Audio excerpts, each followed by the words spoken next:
master. Today, I'm going to guide you step by step on how to think in a way that brings you clarity when life is confusing, confidence when fear appears, and peace when things feel heavy. If you stay with me until the end, I promise you, even one small shift in the way you think can completely change the way you live your life forever. Chapter 1. Why most people think the wrong way. Most people go through life without ever learning how to think correctly. No one teaches this in school. You learn how to read, how to write, how to solve math problems, but no one sits you down and explains how to use your mind in the right way. Because of that, most people spend their whole life thinking on autopilot. That means their mind runs without their control. Thoughts just come and go, and they follow them without question. And here's the thing. If you are not controlling your thoughts are controlling you. Think about this. Have you ever woken up in the morning already feeling stressed or worried? Even though nothing bad has happened yet, you open your eyes and your mind starts talking.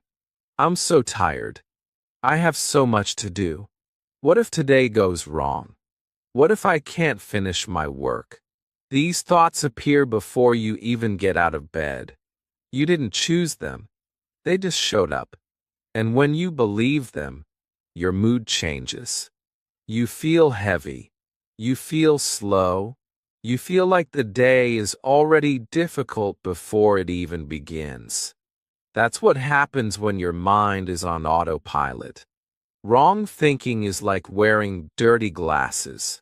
Imagine you have a pair of glasses that are covered in dust and fingerprints. No matter where you look, everything seems unclear, dark, and unpleasant. The world itself hasn't changed. The sun is still shining, the colors are still bright, and the people around you are the same. But your vision is dirty, so everything looks worse than it really is. This is exactly how wrong thinking works. Life may be fine, but if your mind is filled with negativity, fear, and doubt, everything will seem worse than it is. You won't see the opportunities in front of you. You won't notice the good things happening. You'll only see the dirt on the lens. Here's something that might surprise you. Your thoughts are not facts. Let me say that again. Your thoughts are not facts. They are mental events. They are like little clouds passing through the sky of your mind. Some clouds are light and fluffy. Some are dark and heavy. But none of them are permanent. Thoughts come and thoughts go. Just because you think something does not mean it's true. If you think, I'm not good enough, that doesn't mean you're not good enough. It just means that thought has appeared in your mind. You can choose to believe it, or you can choose to let it pass. But most people don't know this. They believe every thought that appears in their head. If the thought is positive, they feel good. If the thought is negative, they feel bad. They're like a small boat in the ocean, being thrown around by every wave. One moment they're happy, the next moment they're sad, then worried, then angry, all because they let their thoughts control their feelings. Let's make it even simpler. Imagine your mind is a radio station. It's always playing something. Sometimes it plays music you like. Sometimes it plays noise you hate. The problem is, most people don't realize they can change the station. They just sit there, listening to whatever is playing, even if it makes them feel terrible. Correct thinking is learning how to pick the station that helps you, not hurts you. We often believe thoughts without checking if they're true. For example, you might think, I'm going to fail this test before you even start studying. But have you failed yet? No. You've already decided the result in your mind without giving yourself a chance. Or you might think, that person doesn't like me just because they didn't smile at you today. Maybe they were just tired or busy. But your mind creates a story, and you believe it. This is how wrong thinking builds walls in your life. It stops you before you even try. If you want to start thinking correctly, the first step is awareness. You have to notice when a thought appears and ask, is this a fact or just a thought? If it's just a thought, you can choose to let it pass instead of holding on to it. This is where your power begins. Most people live their whole life without realizing they have this choice. But once you see it, you can't unsee it. Here's a little truth that can change everything for you. You are not your thoughts. You are the observer of your thoughts. You can watch them come and go without believing every single one. You can choose which thoughts to keep and which ones to throw away. And the moment you start doing this, your life will begin to feel lighter, clearer, and more in your control. So let me ask you this. What if I told you that from today, you can take control of your thoughts instead of letting them control you? What if I told you that you can clean the dirty glasses, change the radio station, and see life as it really is, full of chances, full of beauty, and full of possibilities? That's exactly what I'm going to show you in the next chapters. Stay with me, because the journey to correct thinking has only just begun in ways you didn't think possible. Chapter 4. Replace negative self-talk with truth. The words you say to yourself are like seeds. Whatever you plant in your mind will grow. If you plant seeds of doubt, fear, and weakness, you will grow a life full of doubt, fear, and weakness. But if you plant seeds of courage, truth, and strength, you will grow a life full of courage, truth, and strength. Most people don't even notice the words they're saying to themselves all day long. They walk around saying, I'm not good enough, or I'll never succeed, or I'm always unlucky. They repeat these words so often that their brain starts to believe them as facts. But here's the spike moment. Changing just one repeated sentence in your self-talk can change your life. Think about it. If every day you told yourself, I'm a failure, your brain would start to look for proof of that. You would notice your mistakes more. You would remember your losses more. You would feel smaller, weaker, and less capable. But if you replace that sentence with, I'm learning and improving, your brain would look for proof of that instead. You would notice your progress. You would celebrate your small wins. You would feel motivated to keep going. The words you choose are like the direction you point your life. Let's use an easy garden metaphor. Your mind is a garden. The words you speak to yourself are the seeds. Negative self-talk is like weeds. If you don't pull them out, they will spread everywhere. They will steal the sunlight, water, and space that your good plants need to grow. You can't just plant flowers and ignore the weeds. You have to be an active gardener. That means noticing the weeds, pulling them out, and planting seeds of truth in their place. Here's a simple replacement exercise. When you catch yourself saying, I can't, change it to, I'm learning. That small shift turns a closed door into an open one. I can't means the conversation is over. I'm learning means you are still moving forward. When you think, I'm weak, replace it with, I'm getting stronger. I'm weak focuses on what you lack right now. I'm getting stronger focuses on your growth, your progress, and your future. When you say, I always fail, replace it with, I'm still figuring it out. Every person who has succeeded at something has failed many times first.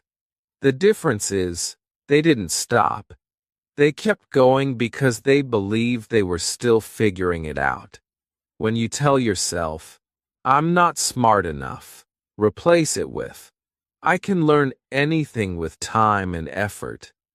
This reminds your brain that intelligence is not fixed.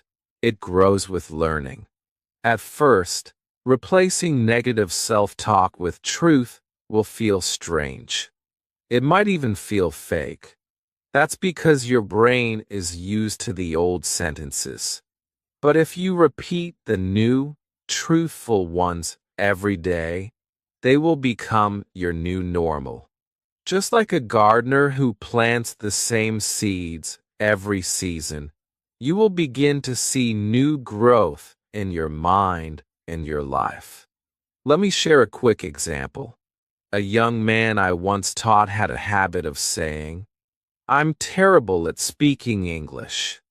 Every time he spoke, he felt nervous and small because he had already told himself he was terrible. I asked him to change that sentence to, I'm improving every day. For the first week, he didn't feel much difference. But by the second week, he noticed something. He was speaking more. He was making fewer mistakes because he wasn't as scared. By the end of the month, he told me he felt 50% more confident, not because his skills had suddenly become perfect, but because his self-talk gave him courage to keep practicing. That's the power of replacing lies with truth. Your mind believes what you tell it the most.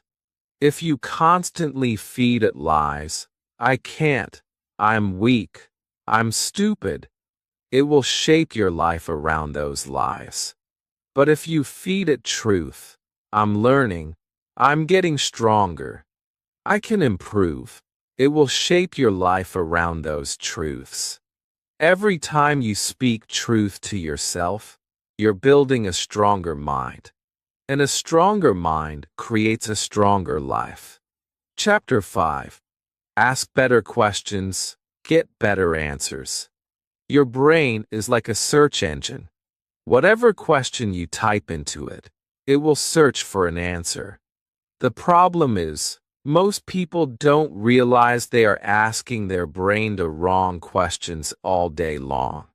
And just like a search engine, if you ask the wrong question, you will get the wrong answer.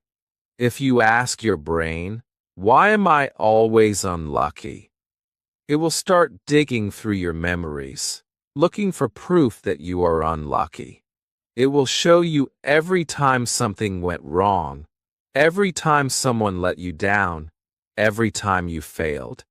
And suddenly, you feel worse, smaller, and even more unlucky, just because of one question. But if you ask your brain, what can I learn from this? It will start searching for lessons. It will remind you of times you overcame challenges. It will give you ideas for how to do better next time. That one question changes your focus from victim mode to growth mode. This is the spike moment. Your life follows the direction of the questions you ask yourself. Most people live in victim questions without realizing it. These are questions like, why does this always happen to me? Why am I so bad at this? Why do I never get a break? Victim questions make you feel powerless. They make you believe that life is happening to you, and there's nothing you can do about it. But there is another kind of question, growth questions. These are questions that move you forward, like, what can I do about this right now? What is this situation trying to teach me? How can I make this better? Let's take a real-life example. Imagine you fail an English speaking test. If you ask, why am I so bad at English? Your brain will list all the mistakes you've made, all the times you were nervous, all the times you forgot a word. You will feel discouraged and might even want to quit. But if you ask, what can I do to improve for next time? Your brain will start looking for solutions. Maybe you'll think of practicing with a friend, recording yourself to catch mistakes, or listening to more English conversations. Suddenly, you have a plan, and a plan gives you power. Another example. Let's say you have an argument with a friend. If you ask, why is my friend so difficult? You will focus on everything you don't like about them. But if you ask, how can I communicate better with my friend? Your brain will find ways to fix the relationship instead of making it worse. This works for small daily things too. If you spill coffee on your shirt before work, you could ask, why am I so clumsy? And spend the rest of the day annoyed at yourself. Or you could ask, what's the fastest way to fix this? And move on with your day without ruining your mood. The key is to become aware of the questions you're asking yourself right now. Every time you feel stuck, upset, or hopeless, pause and ask, wait, what question did I just ask myself? If it's a victim question, change it to a growth question immediately. Here's a quick guide. Victim question, why can't I do this? Growth question, what's one small step I can take right now? Victim question, why does this always happen to me? Growth question, how can I prevent this from happening again? Victim question, why am I so unlucky? Growth question, what can I learn from this situation? Victim question, why is this so hard? Growth question, how can I make this easier? Changing your questions takes practice, but it gets easier every time you do it. Over time, your brain will automatically start asking better questions, and your life will begin to shift in a better direction without you even forcing it. Your mind is like a car, and your questions are the steering wheel. If you keep asking questions that point you toward problems, you will keep driving into frustration. If you ask questions that point you toward solutions, you will drive toward growth and success. Your questions are the steering wheel of your mind. If you want a better life, start steering in the right direction. Chapter 6. Protect your mind from mental junk food. Your mind is like your body.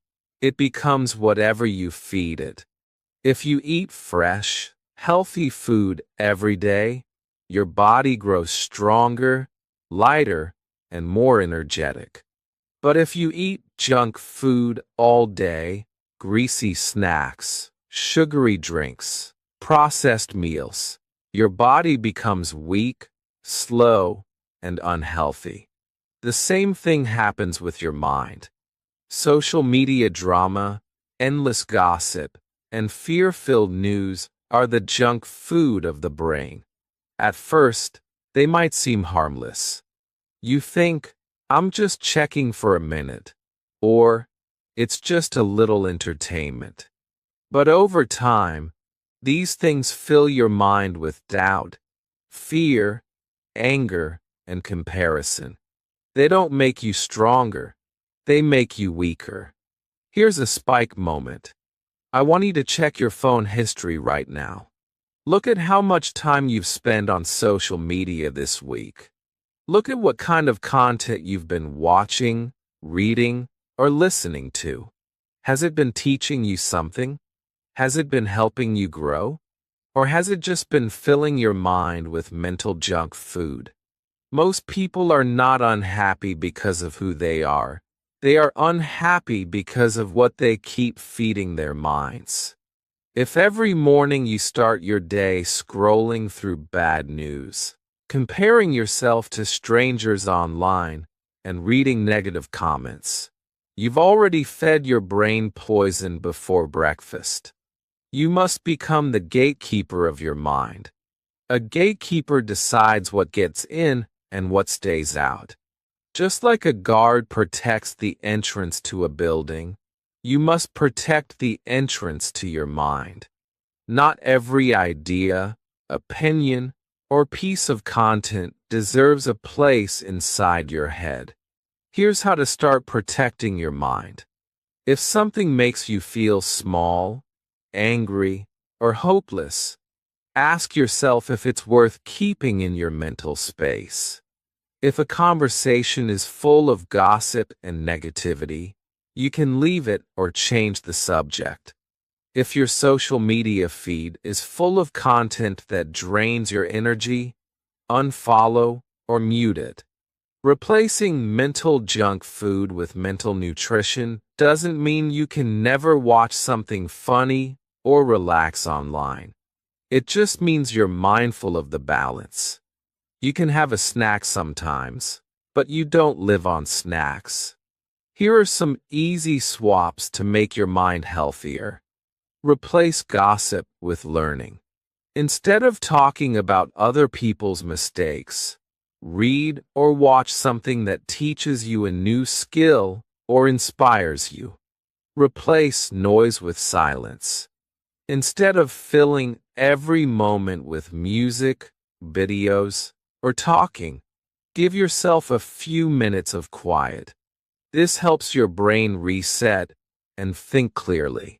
Replace fear with hope. If the news is making you anxious, find positive stories, inspiring talks, or uplifting books that remind you of what's possible.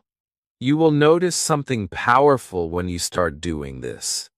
After a week of protecting your mind, you will feel lighter, calmer, and more in control. You will start to think more clearly. Problems will seem smaller. Your energy will rise. Why? Because you're no longer feeding your brain garbage. You're giving it the fuel it needs to work at its best. Here's a short example. I once knew a student who used to spend hours each night watching angry debates and scary news videos. He told me he couldn't sleep and always felt stressed. I asked him to replace just 1 hour a day with reading something educational or uplifting. After 2 weeks, he told me his mood had improved. He was sleeping better, and he was thinking more positively. All because he changed what he was feeding his mind. This is the truth. Your mind becomes what you feed it. Feed it carefully. If you want peace, feed it peace. If you want strength, feed it knowledge. If you want hope, feed it truth. You are the gatekeeper. Guard your thoughts like they are treasures, because they are.